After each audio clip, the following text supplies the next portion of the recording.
Hello, welcome to my channel, or welcome back to my channel. My name's Heather and I make videos about politics, left politics, usually about the UK, usually about the shameless weaponisation of anti-Semitism against the left in the Labour Party here. But this one's a little bit different. It's related to that, but a little bit different.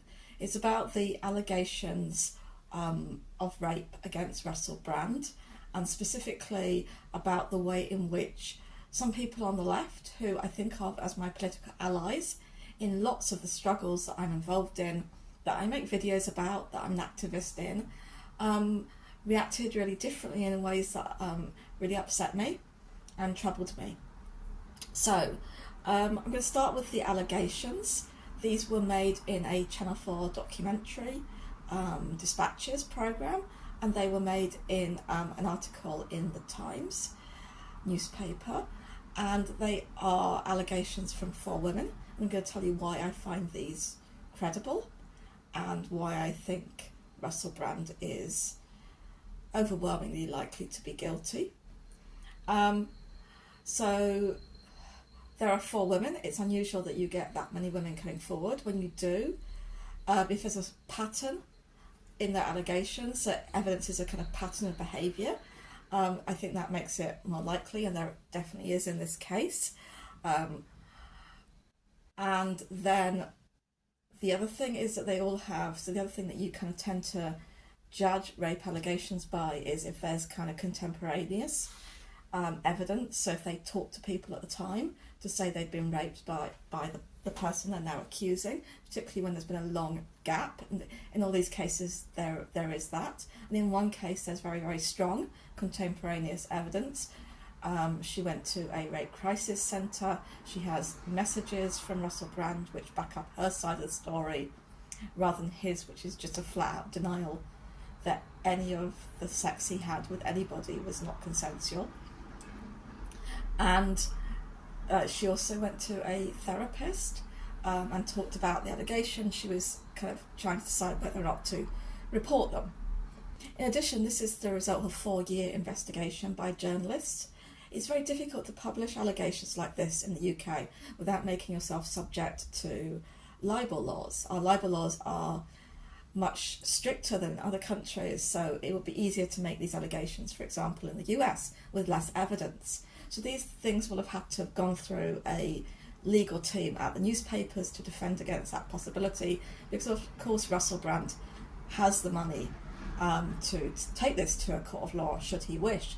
And of course they follow patterns not just in the allegations but in the wider culture of media, which is reported particularly in the television show that I understand and see in other cases that have come forward, that just again follow a pattern of misogyny, of abuse of power, of all of these things.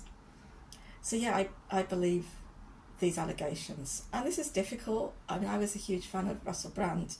I started watching him when he was on Big Brother's Big Mouth. I was really into Big Brother at the time. I followed him both backwards and forwards, so backwards to some of his earlier work, which was on YouTube, forwards to the next TV show he did for Channel 4, I think that was called Wonderland or something, and the book he wrote. I didn't follow his stand-up or his radio, which I think is where some of the most sexist, abusive stuff came out. And perhaps that's why, I didn't make a big deal out of it. I generally kind of gave him a lot of benefit of the doubt on all of that. I liked his politics. I really remember that interview with Jeremy Paxman. I liked the Trues when he was doing that, the True News on YouTube. That was really good activism, I thought, that he was doing. I know he took a break from YouTube and started again more recently, and I started again watching him. And then at a certain point, I can't remember when, I realised that his videos were not where I was at, that either I'd moved away from him or I thought more likely he was moving away from my politics, and I stopped watching him and signed off the emails. And since then I've mostly seen just extracts of content through other creators. But it is disturbing when someone you have been a big fan of, when accusations like this come up. Anyway, I'm not going to talk about that. I'm going to talk about what shocked me on the UK left. I mean, maybe it's not the UK left, but it's people I correspond with on Twitter, people also like Media Lens and journalist Jonathan Cook, who I really respect their work. I would see them as on the left. And actually I've cried a little bit this week over it. And of course it's not the whole left. It's probably not the majority of the left. There's been a lot of support for the kind of positions that I'm putting forward as well in this video and on my Twitter, social media. But it is significant bits of it, and I think it's important to have a conversation about that. So what I've seen is a focus on the mainstream media coverage over and above the allegations themselves. I've seen almost an obsessive focus on that. I've seen even to the extent of not just defending Russell Brand, but of rape denialism, of questioning what consent is. And I've seen a very significant lack of discussion amongst these people of the gender politics of what's going on beyond the media anti-establishment angle. And I think this does come back a little bit to what we've been through in the UK. The anti-Semitism smears against the Labour Party are, and the whole thing, the whole attacks on Jeremy Corbyn and the Corbyn movement have shaken a lot of our beliefs and understandings, and I share that. I have no trust for the mainstream media in the way that they did before 2015. And a lot of people see identity politics, I think, as nothing more nor less than a way that the left is smeared. They see no reality behind the accusations of sexism, and it's clearly a problem that women's rights have been used to justify a war in Afghanistan, for example. It's clearly a problem that there was a rape allegation used against Julian Assange as a kind of, clearly as a sneaky way to try to deport him to the US. But that doesn't mean there isn't a reality to violence against women, to rape of women, to sexual assault, to sexual harassment, to all of these things that shape our lives, that shape lives of, that shape my life and shape many other people's lives. And I think we have to kind of talk about that. And obviously democracy has been used to justify wars more than women's oppression has. It was used to, it always, this is what we're doing, isn't it? We're bringing democracy to places, which means elections, usually fixed elections. But that doesn't mean that we argue that we shouldn't have elections in this country. It might mean we look at the problems with democracy, but there seems to be a kind of difference here. And also, Russell Brand isn't Julian Assange, and the allegations against him are not the allegations against Julian Assange.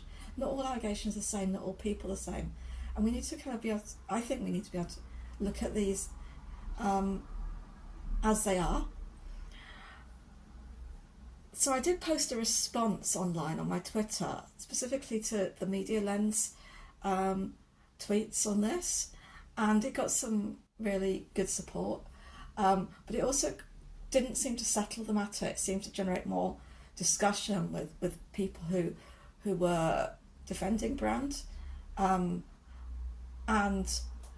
that made me want to make a video just to get this out and try to explain it and try to open a dialogue. So, I mean, the obvious stuff to say is the mainstream media are dodgy. I've said that. It's not good that the Murdoch press are involved. That obviously the Murdoch press is the worst of a bad UK media. And we should ask questions. We can ask questions, obviously, about the timing of stories, always, about why this story rather than any other story.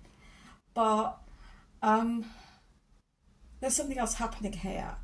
I didn't see anybody when, Nick Cohen, there wasn't even this kind of detailed journalistic work over 4 years done about Nick Cohen.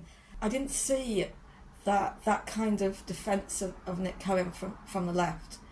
I saw it from the centrists, and I saw the left attacking those centrists for it. And I don't think we can pick and choose on this for people who we see as our political allies. But there you go. That was trial by media. I mean, Jimmy Savile was trial by media. He was never brought to court. I mean, Prince Andrew is trial by social media because there's never going to be a proper investigation of him and the allegations against him. I mean, TrueAnon podcast, the US one, which have followed the Epstein case really well. It's probably the closest you're going to get to going into detail on those and other charges. And we can't abandon the mainstream media entirely, in my view. So things like the Ed Snowden case, that was broken by The Guardian and other mainstream media outlets. His leaks about national security, that's really important. And we need to obviously judge stories on different bases, on the basis of what they are, and of the journalists who are doing them, and of what we know in our own lives. Mainstream media also broke the stories about Harvey Weinstein, about abuse in the Catholic Church, the widespread abuse that happened there. They sometimes break stories about corporate corruption. So, like I say, not all stories are attacked by the left in the same way. Not all stories is this obsessive focus on the media construction of that story. And I find it useful listening to the discussion. It's quite a short discussion of the Russell Brand case on a podcast I listened to, Chapo Traphouse, which is a US podcast. So I'm going to quote some bits from that. So one of the people on this podcast was Matt Chrisman, and he said this idea that he's being targeted, that Brand is being targeted, because he's too dangerous to the regime. I kind of get where the basis of that comes from, because these kind of stories are organised. Somebody at a newspaper or magazine is like, this guy, I'm going to look into him. And you can argue, if you're a certain frame of mind, they got a deep state call. They got to take out Brand. He's saying too much gibberish to people. It's going to make them do something. But there's another possibility, that just by being who he is, he's very annoying. People decide, you know what? Maybe all those stories I heard about this incredibly annoying person that have permeated England for 20 years, maybe I could check into some of those. Oh wow, look at that. This incredibly annoying person has some skeletons in his closet.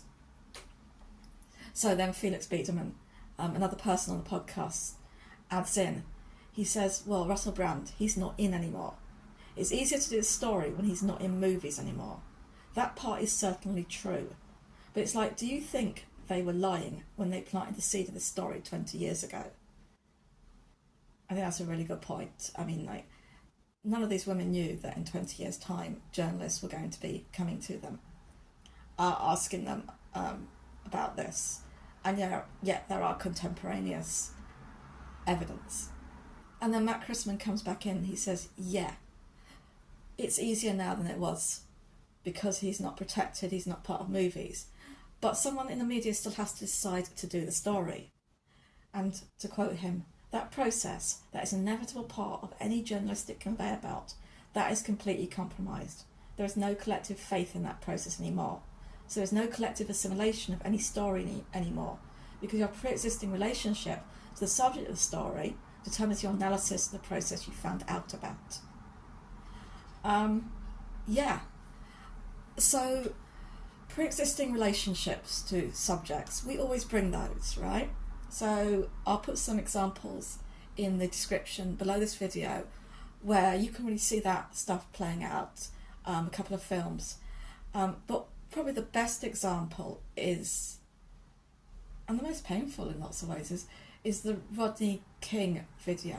So there's a video from decades ago of a man, Rodney King, being brutally beaten up by a lot of police officers, just one after the other coming onto him. He's on the ground, they're using, what they call the kind of, they're using these sticks to beat him. It goes on for quite a while. And anyone anyone I know who saw that, saw this man getting beaten up without any provocation at all, and saw these police as guilty. But it went to trial, and the jury didn't see it like that. And it's important to say that they weren't ignoring the video. It wasn't like they were not seeing the video, it's that they were seeing the video differently. They were bringing their own assumptions to it. And they were seeing an African-American man provoking police because they brought assumptions about African-American men to that. And they were seeing white police officers defend themselves because they brought assumptions about white police officers to that video. And those assumptions don't come from them by themselves at all. They come from this culture in which we live, in which is saturated with racism. And so, yeah, nobody sees anything pure. There is no truth in evidence in that sense.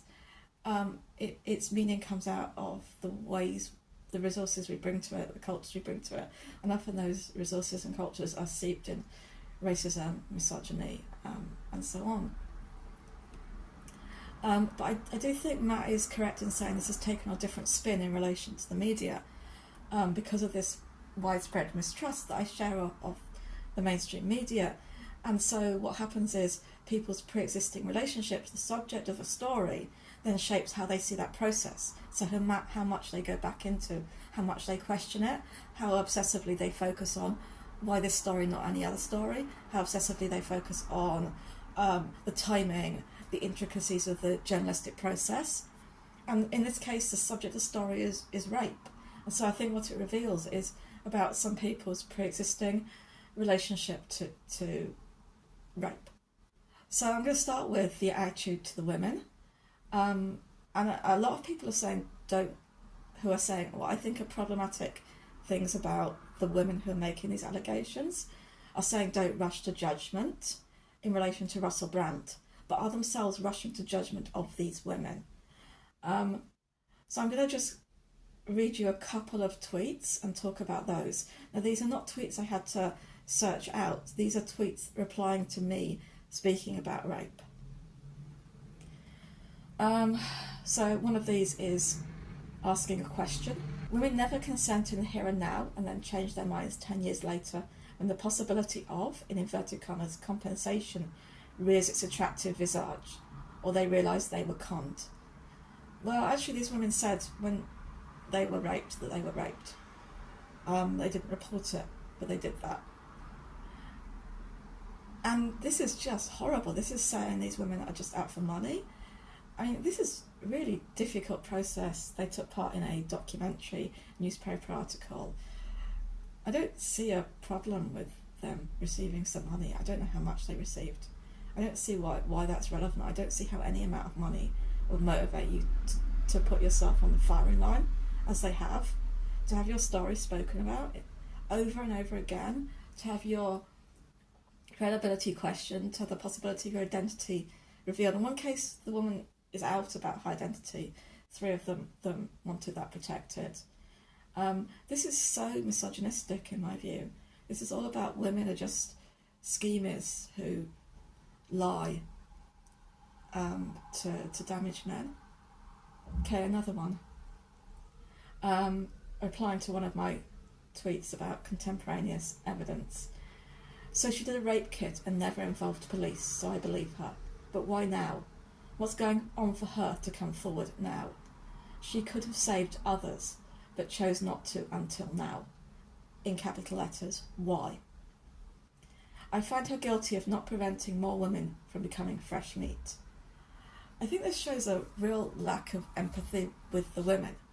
The woman who did the rape kit, she went to therapy to decide whether or not to come forward, and decided not. And does anybody really imagine that when Brand was being protected in the way he was, that this allegation, a single allegation of rape, would have had any effect at all? People don't even believe it now when there's 4, right?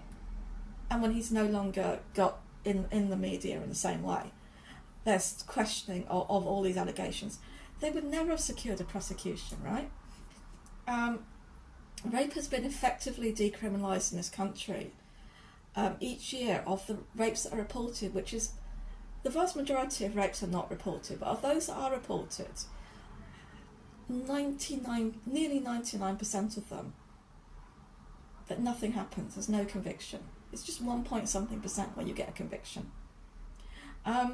You know, there was actually a case, a famous case with Andrew Tate, who's now has been arrested, but he had to go to Romania to get arrested. He wasn't arrested in the UK. There were 3 allegations of rape against him by different women, right? One of them had text messages from him, like a voicemail, I think it was as well, saying that he raped her. There was again a pattern of behaviour. The police took 4 years to take this case to the prosecutors, and the Crime Prosecution Service said, to quote, that there's no point in taking this forward because there's no realistic prospect of a conviction. Like, it's insane to find her guilty of this rather than the system, which means that it's kind of like most women see no point in reporting these cases because they're opening up to huge costs, to, you know, challenging a celebrity who yeah, with all the resources he has, with all the support he has, with, you know, not knowing any other allegations, to put yourself through that with negligible chance of securing a conviction. Yeah, let's blame the system, right? But somehow we're not blaming the system. Somehow all that stuff about criminal justice being screwed up is forgotten. All that stuff about all cops are bastards.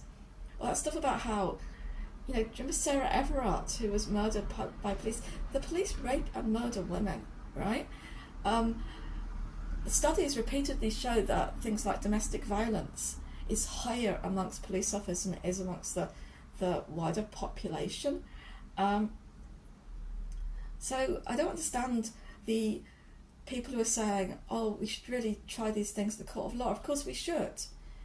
Why do you struggle to see why women should go to journalists over going to the police in this case? And the why now question from that tweet? Well, because journalists came to her, because they took years to build up a relationship of trust with her to a point where she was willing to come forward. And these other women were willing to come forward because they gave guarantees around protection and safety and security. Because they allowed these stories to be told in the way that this woman and the other women felt comfortable with. How is it so hard to understand why they're coming forward now? Okay, so I think that the stuff that's going on speaks to attitudes to women more generally and to rape. So one time when I was posting about the Andrew Tate case and saying this is why women, one of the reasons why women don't report rape to the police, someone put a series of, I don't know, reasons why we might want to question these women's testimony, question accusations of rape. And one of them was citing statistics that women enjoy pain during sex more than men do. Now let's think what it takes to connect that to rape. So let's take an example of what it might mean for a woman to enjoy pain during sex, right? It might be that you like being bitten. Okay. So you're with a partner who knows where you like to be bitten and where you don't like to be bitten, right?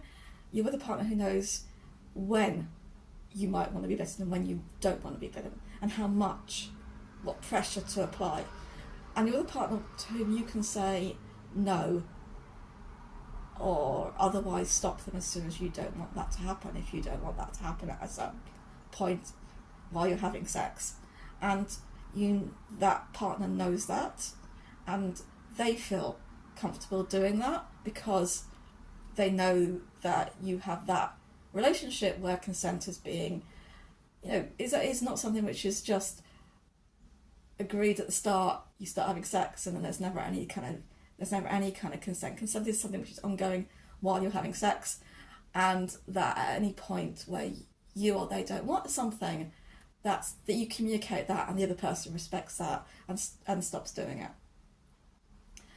What's it take to link that to rape? What it does is to say things that cause pain are things that during sex are things that cause pain during sex, and that consent is completely irrelevant to that. What makes something rape isn't what you're doing, right? It is how you're doing it, that agreement between you. It's almost like consent isn't understood in the way it needs to be. I mean, going back to that tweet about women never consent in the here and now and change their minds in 10 years when there's money involved. The next line of that tweet is, in other words, what is rape? Questioning whether consent has any meaning at all. So again, these are things that are in my replies. So this person goes on to say, problem is, once one starts looking into things at that level, it gets very weird. So there are good reasons to duck it, e.g. food manufacturers marketing sugar products to the unwary, guilty of a form of rape, if buyers are uninformed about diabetes, etc.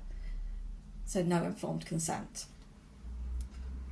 This is not like rape. That, I would say, is more like, for example, if a man has sex with a woman based on the fact that he wants to go out with her, that's what he tells her, and then after they have sex, he says, no, I don't want to go out with you. It's like lying. It's not, I mean, it's not informed consent, but it's not rape. People lie, right? You know what is like rape in this analogy? It's if like the manufacturers that product, or someone sends someone to your home, and you say you don't want to eat that product with the sugar in it, and they shove it down your throat and force feed you. That's rape in this analogy. So I think we need to think about the gender politics of rape quite a lot more. So rape, like anything, doesn't exist independent of society.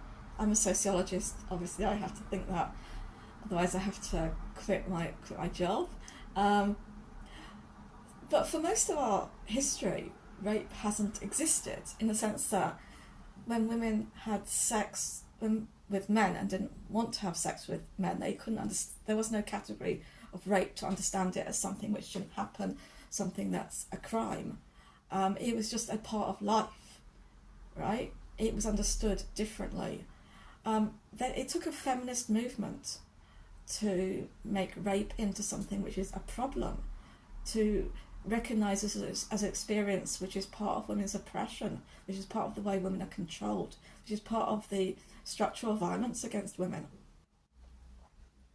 And it's taken a long struggle until quite recently. I think it was the 1990s, wasn't it, when rape within marriage became a crime. Until then, again, women's experience, women were told that if you have sex with your husband, that can never be rape.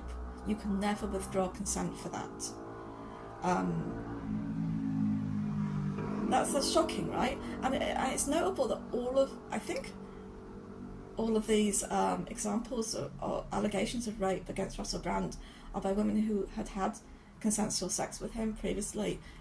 And there has been some responses online saying, well, you know, of women who talk about having consensual sex with Russell Brand as if that makes the rapes less likely to have happened. I would think pretty much all men who rape women have consensual sex with women as well.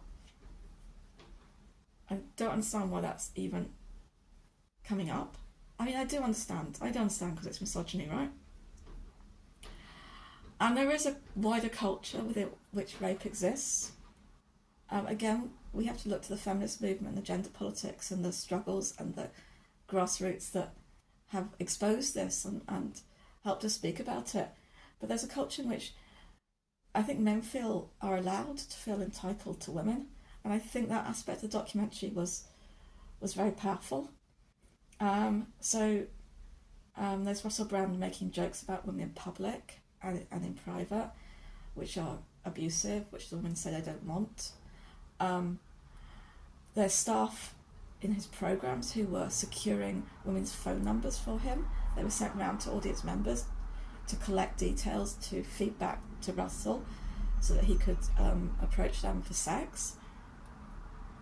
And there's obviously the wider media culture and the wider culture. I mean, I'm on dating apps, I won't talk too much about this, but I have been really shocked by this kind of male entitlement that I've seen there. So it's quite common for men to send dick pics without asking first. It's quite common. There was one guy recently who I said, like, multiple times too, that I don't want to sext, particularly before meeting someone, and who kept trying to get me to do that. And there was one time when he sent me a message and I just thought, I'm just not replying to that, and he accused me of being rude. It's like, how is ignoring what I say not rude? How is me just responding to a message that's unwelcome by just ignoring it? When he knows why I'm responding in the way I am, he must know why, because we talked about it. Why is that rude? That's because of this kind of sense of, I send you a message, you should reply to it. I want you to sext, you should sext back. There's a lot of other examples, but I just don't want to go into it, but it is shocking and disturbing and all of that stuff.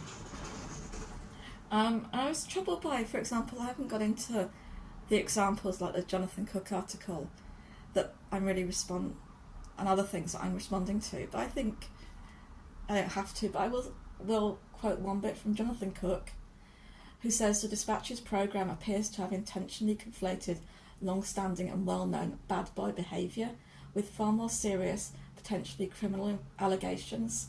That conflation does not strengthen the case against Brand. It muddies the waters. I think that really shows that there is an understanding of gender politics and how that aspect that Russell was allowed to feel entitled to women in the audience sexually through the practices of the media may have led to a greater feeling of entitlement over women's bodies to the extent that he could rape them. I think it's complicated. Obviously, consent is always complicated. Allegations in the media are always complicated. But I have found it weird how much people have sided with Russell Brand and seen him as a human being within all of this and not seen the women as human beings. I've talked about the conspiracy by the media against Russell Brand, but have not talked about the conspiracy that sought for 20 years to silence these women and their allegations. This is a media conspiracy, in my view, and this is something which you on the left who are interested in identifying those establishment conspiracies should be interested in. And because women are the victims of it, and because they're making accusations against someone I and others have been fans of, that shouldn't stop us. I've got out my system now. That was horrible to speak about.